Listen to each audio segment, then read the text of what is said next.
hanya ini yang bisa memberikan pengampunan dosa, itu hanyalah Tuhan Yesus. Ya, shalom saudara-saudara, saya Pendeta Esra Soro. Salah satu kerinduan terbesar saya itu adalah berbagi pemahaman atau pengajaran tentang iman Kristen. Saya melihat bahwa ada banyak orang yang mengalami pertumbuhan rohani yang baik, tetapi kurang dibarengi atau dilanjutkan dengan pemahaman Alkitab yang benar, terutama dalam doktrin-doktrin dasar dari iman Kristen. Dan puji Tuhan bahwa kerinduan saya ini bersambut baik dengan Gereja Kristen Sangkakala Indonesia Jemaat Bethlehem di Jakarta, dan karena itu dalam kerjasama ini kami akan mengadakan kelas pelajaran Alkitab secara rutin setiap 2 minggu sekali.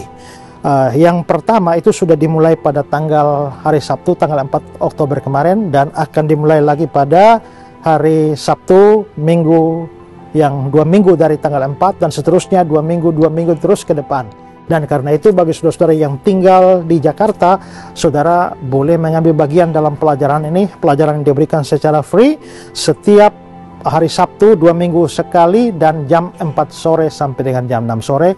Untuk informasi lebih lengkap, saudara bisa kontak person di nomor di bawah ini, dan juga bisa melihat tempatnya, yaitu di San Moritz di Puri Mall di Jakarta. Mari ambil bagian untuk belajar bersama-sama setiap hari Sabtu 2 minggu sekali, mulai dari tanggal 4 kemarin dan seterusnya bersama saya Pendeta Esra Soro. Tuhan memberkati.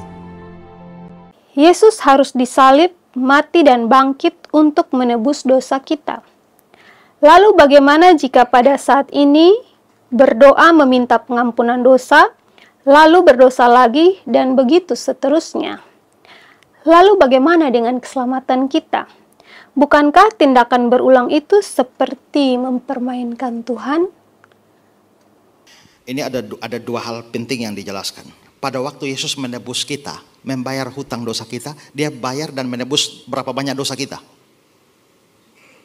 Separuh? Atau sebagian besar atau semua? Permisi Bapak, lahir tahun berapa? Ya, tahun 2000. Rencana mati tahun berapa? Lahir tahun 2000, katakanlah mati tahun 2060. Ya, lahir tahun 2000, percaya Yesus tahun 2025. Mati tahun 2060. Waktu Bapak percaya Yesus tahun 2025, dosa manakah yang ditebus oleh Kristus? Apakah dosa dari tahun 2000 sampai 2025 saja? Lalu dosa 2025 sampai 2060 bagaimana? Ingat, syarat masuk neraka itu dosa 1. Karena upah dosa maut, bukan upah dosa-dosa. Jadi kalau Kristus hanya membayar dosa dari 2000 sampai 2025, terus yang 2025 sampai 2060 dia tidak bayar, kita semua tetap masuk neraka. Nah, kalau begitu penebusan Kristus harus berlaku untuk menyelamatkan kita, harus semua dosa. Dosa masa lalu, sekarang, sampai dosa akan datang. Pak, di mana dasar ayatnya? 1 Yohanes pasal 1 ayat 7 ayat 9. Dia mengampuni segala dosa kita, menyucikan kita dari segala kejahatan kita. 1 Yohanes 2 ayat 1 dan 2. Anak-anakku, kamu jangan berdosa. Tapi apabila kita jatuh dalam dosa, ingatlah bahwa Kristus adalah pendamaian untuk segala dosa kita. Jadi dosa, segala dosa. Jadi kalau saya berzina besok, apakah dosa saya sudah ditebus? Kalau ya, kan saya belum berzina. Apanya yang ditebus? Kan dosanya belum ada. Ya kan? Ya memang dosanya belum ada, tapi kan Tuhan tahu bahwa dosa itu akan ada. Ya, kalau Bapak membawa anak ke Singapura, mau kasih kuliah di sana, ini bulan April, lalu Bapak bayar sampai 1 Desember. Bayar uang kosnya sampai Desember. Kan dia belum tinggal pada bulan Desember. Kenapa Bapak bayar duluan?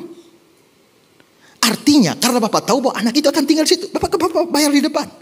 Waktu Kristus di atas kayu salib, dia berteriak, sudah selesai. Saya itu bersyukur sekali dia teriak begitu. Karena kalau seandainya di atas kayu salib, Yesus bilang, hampir selesai. Atau sebagian besar telah selesai. Lalu saya harus tanggung sebagian kecil, mati saya masuk neraka. Kalau begitu, dosa saya besok Kristus bayar? Yes. Wah, kalau begitu enak dong. Mari kita berbuat dosa. Ingat, yang ditebus seluruh dosanya hanya orang percaya. Waktu kamu bilang, aduh kalau begitu enak dong berbuat dosa, itu bukti kamu bukan orang percaya. Maka kamu akan binasa dengan cara berpikirmu itu. Karena begini, kalau kamu percaya Yesus kan ada Roh Kudus. Kalau Roh Kudus ada, namanya juga Roh Kudus, dia melakukan sanctification, pengudusan, sehingga makin hari kamu makin baik. Ya, makanya kalau kamu mengaku beriman tapi perbuatan baik tidak keluar, itu yang Yakobus bilang, kok iman tanpa perbuatan itu mati. Jadi kalau kamu betul-betul percaya, pasti perbuatan baik dan muncul kerinduan taat pada Allah. Menyenangkanmu, senangkanmu, hanya itu kerinduanku. Saya rindu menyenangkan Tuhan, tapi bisa jatuh? Bisa. Tapi sebenarnya hati saya rindu untuk menyenangkan. Bangkit lagi, tapi jatuh lagi. Ya rindu, saya menyenangkan Tuhan. Tapi kalau kerinduan saya untuk berdosa, itu namanya mempermainkan Tuhan. Itu membuktikan kamu belum percaya. Dan kamu tidak akan diselamatkan.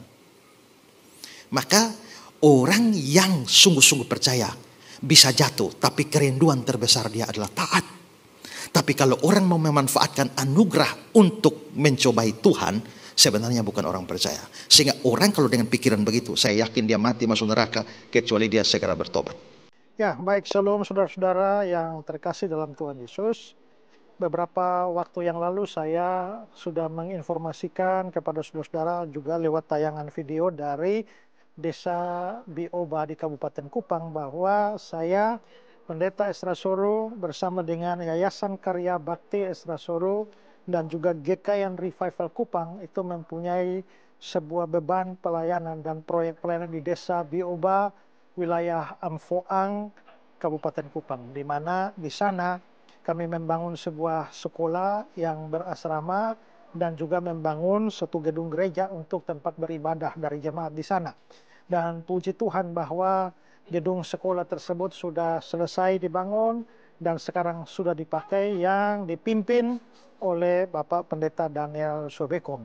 Dan juga seperti saya beritahukan kali lalu bahwa kami berusaha juga untuk menyediakan tempat berbakti buat jemaat Tuhan di sana.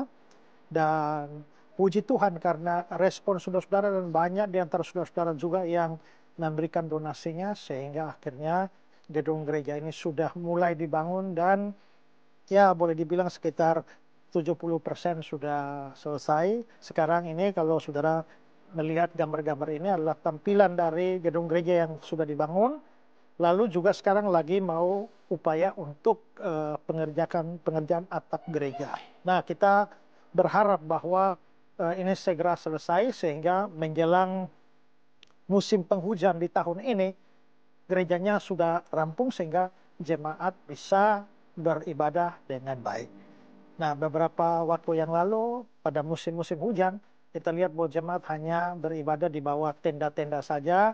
Tapi kami berharap bahwa sebelum musim hujan lagi, gedungnya sudah selesai, jemaat di tempat ini bisa berbakti dengan baik. Dan karena itu, terima kasih untuk segala dukungan yang telah saudara berikan, baik dukungan doa dan juga dana. Dan kami tetap memohon saudara-saudara untuk mensupport pelayanan ini.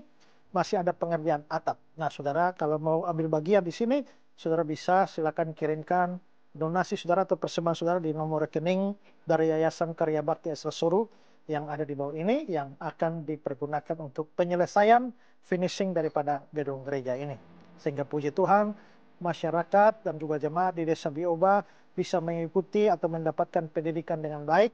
Bukan hanya Desa Bioba, tapi juga berbagai desa yang lain itu akan dikerahkan untuk bisa berada dalam sekolah berasrama di Desa Bioba. Jemaat Tuhan juga bisa berbakti di sana.